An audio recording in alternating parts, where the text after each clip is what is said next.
जय श्री कृष्णा। राधे राधे दोस्तों।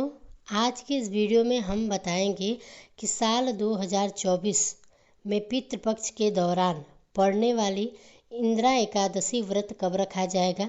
27 सितंबर को रखा जाएगा या 28 सितंबर को। इसकी पूजा का शुभ मुहूर्त क्या रहेगा, पूजा विधि क्या रहेगी तथा साथ ही पारण का शुभ मुहूर्त क्या रहेगा तथा इसके साथ ही आपको आज की इस वीडियो में इंदिरा एकादशी की व्रत कथा भी सुनने को मिलेगी। तो वीडियो के अंत तक बने रहिएगा। तो चलिए वीडियो को शुरू करते हैं।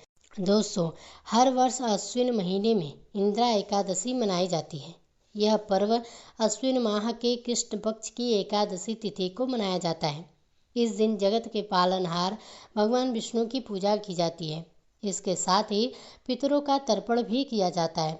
वहीं धार्मिक मत है कि इंदिरा एकादशी तिथि पर जगत के पालनहार भगवान विष्णु की पूजा करने से साधक के पितरों को मोक्ष की प्राप्ति होती है। वहीं साधक द्वारा किए गए जाने अनजाने में पापों से भी मुक्ति मिलती है। इस शुभ अवसर पर साधक भक्ति भाव से भगवान विष्णु संग माँ लक्ष्मी का पूजन करते हैं। तो आइए जानते हैं कि इंदिरा एकादशी साल 2024 में कब पड़ रही है, इसकी सही डेट क्या है, शुभ मुहूर्त क्या है। तो दोस्तों, वैदिक पंचांग के अनुसार अश्विन माह के कृष्ण पक्ष की एकादशी तिथि शनिवार 27 सितंबर को दोपहर 1:20 से शुरू होगी। वहीं इस तिथि का समापन रविवार 28 सितंबर को दोपहर 2:49 पर होगा। तो उदया तिथि के अनुसार 28 सितंबर को एकादशी यानी कि इंदिरा एकादशी का व्रत रखा जाएगा।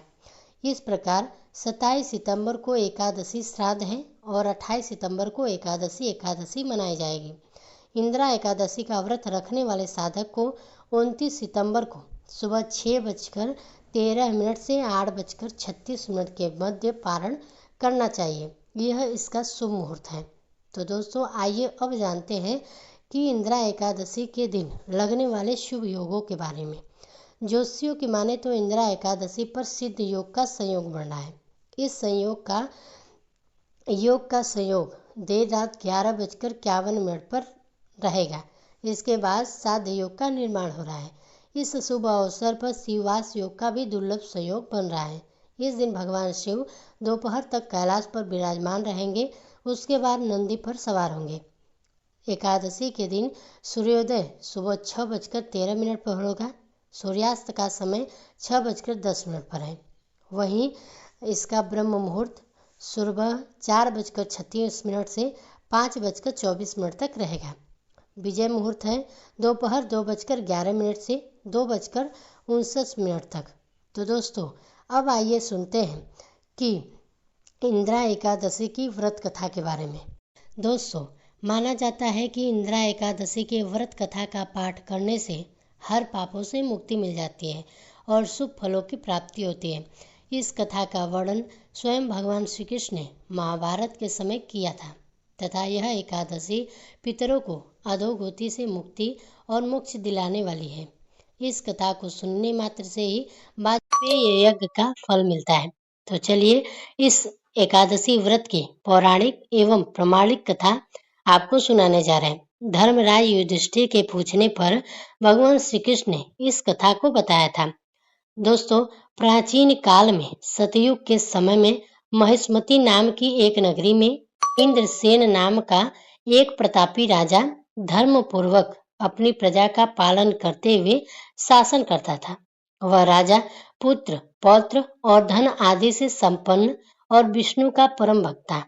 एक दिन राजा शिव पूर्वक अपनी सभा में बैठा था तो आकाश मार्ग से महर्षि नारद उतरकर उसकी सभा में आए। राजा उन्हें देखते ही हाथ जोड़कर खड़ा हो गया और विधि पूर्वक आसन पर बिठाया। सुख से बैठकर मुनि ने राजा से पूछा कि हे राजन, आपके सातों अंग कुशल पूर्वक तो हैं, तुम्हारी बुद्धि धर्म में और तुम्हारा मन विष्णु भक्ति में तो रहता है। देवर्षि नारद की ऐसी बातें सुनकर राजा ने कहा कि हे महर्षि, आपकी कृपा से मेरे राज्य में सब कुशल मंगल है तथा मेरे यहाँ यज्ञ कर्मादि सुकृत हो रहे हैं। आप कृपा करके अपने आगमन का कारण कहिए। तब ऋषि कहने लगे कि हे राजन, आप आश्चर्य देने वाले मेरे वचनों को सुनो। मैं एक समय ब्रह्मलोक से यमलोक को गया। वहां श्रद्धा पूर्वक यमराज से पूजित होकर मैंने धर्मशील और सत्यवान धर्मराज की प्रशंसा की।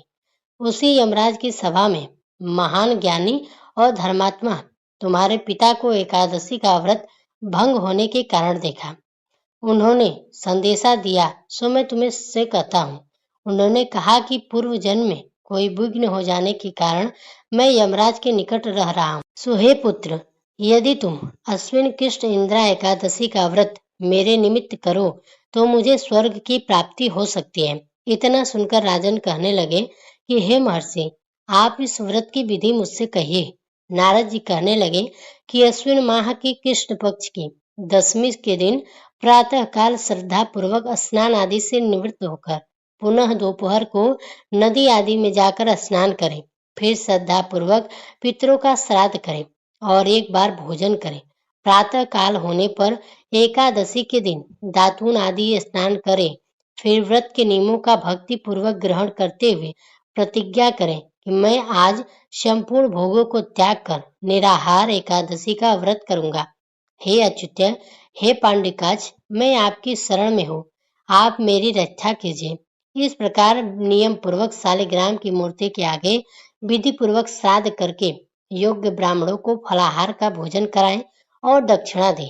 पितरों के श्राद्ध से जो बच जाए उसको सूंघकर गौ माता को दे तथा धूप दीप गंध पुष्प नैवेद्य आदि सब सामग्री से ऋषिकेश भगवान का पूजन करें। रात में भगवान के निकट जागरण करें। इसके पश्चात द्वादशी तिथि के दिन प्रातः काल होने पर भगवान विष्णु का पूजन करके ब्राह्मणों को भोजन कराएं। भाई बंधुओं स्त्री और पुत्र सहित आप भी मौन होकर भोजन करें। नारद जी कहने लगे, हे राजन, इस विधि से यदि तुम आलस्य रहित होकर इस एकादशी का व्रत करोगे तो तुम्हारे पिता अवश्य ही स्वर्गलोक को जाएंगे। इतना कहकर नारद जी अत्यंत ध्यान हो गए। नारद जी के कथनानुसार राजा द्वारा अपने बांधवों और दासों सहित व्रत करने से आकाश से पुष्प वर्षा हुई और उस राजा का पिता गरुड़ पर चढ़कर विष्णुलोक को गया। राजा इंद्रसेन भी एकादशी के व्रत के प्रभाव से निष्कंटक राज्य करके अंत में अपने पुत्र को सिंहासन पर बैठाकर स्वर्गलोक को गया। अश्विन माह के कृष्ण पक्ष की एकादशी की इस व्रत कथा को जो भी भक्त सुनता है या पढ़ता है उसके पितरों को मोक्ष की प्राप्ति होती है। तो दोस्तों, आशा करते हैं कि आज की यह जानकारी आपको पसंद आई होगी। अगर पसंद आई हो तो वीडियो को एक लाइक जरूर कीजिएगा तथा मेरे चैनल पर पहली बार है तो चैनल को सब्सक्राइब करके बेल आइकन जरूर दबाइएगा तथा कमेंट बॉक्स में जय श्री हरि विष्णु अवश्य लिखिएगा।